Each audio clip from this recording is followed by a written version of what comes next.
Adventure King's LED replacement bulbs. Are they good, bad, or otherwise? Well, let's check them out. This is how they come in the kit. You've got your little user manual and your zip ties. Wiring kits here as well. Very, very simple to install, plug and play. They've got these cooling fins here instead of using a fan, so there's nothing to really wear out. These little heat sinks here are deformed because I have fit them to my car already. I wasn't very happy with them, but I'm going to show you the video as to why I wasn't happy with them. It's not particularly a fault with the product. It's just mainly to do with the fact that they're not compatible with all cars, and I want to show you why, so you don't end up spending money when you don't have to. Okay, so this is just your H4 halogen globe on low beam, and let's switch it up to high beam. So there you go. Let's check out how it is with the LEDs. Okay, this is with the LED lights. That's low beam, and that's high beam. The beam spread, like the beam pattern doesn't look that great. Looks kind of uneven, a bit blotchy. Yeah, it's not real fantastic, but yeah, I can see quite a distance with it, so that's pretty good at least. So this is them on low beam, and this is on high beam. Yeah, that's not real great, is it? The pattern is a bit, well, you can see it's quite spotty, quite blotchy. Yeah, it really doesn't look too good. Okay, so an issue that I've just noticed with these headlights, these lenses are very, very clear.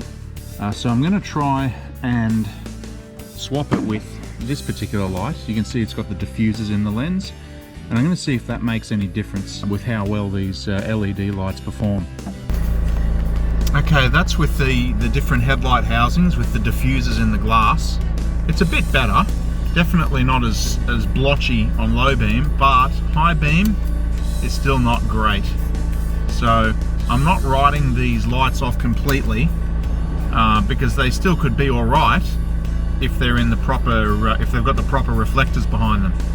But I think in this case, yeah, not real good. So do I recommend these bulbs?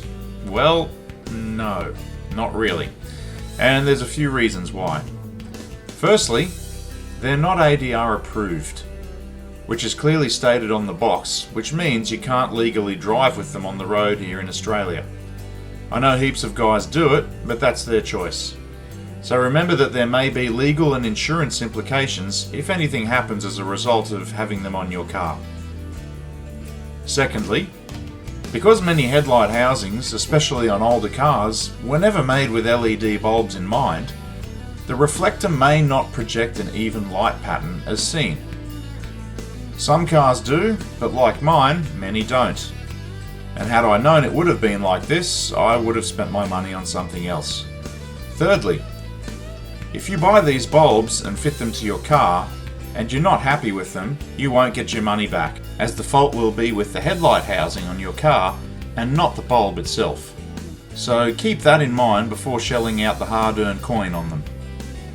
Now, I'm not saying that they're a bad product. They definitely work, they're bright, and I'm sure they work well on other cars. But I can't speak for what's on other vehicles, as I've only seen them work on mine, and with that in mind, I can't say they're a good buy because I just wasn't happy with them. Unfortunately, I only realised the second and the third issues after I'd fitted them to the car, and I've since taken them out and put the halogen globes back in, which are working fine. I hope this review really helps you out if you're thinking of buying them for your car, and I hope it saves you any dramas associated with using them. Thanks for watching, and happy four-wheel driving.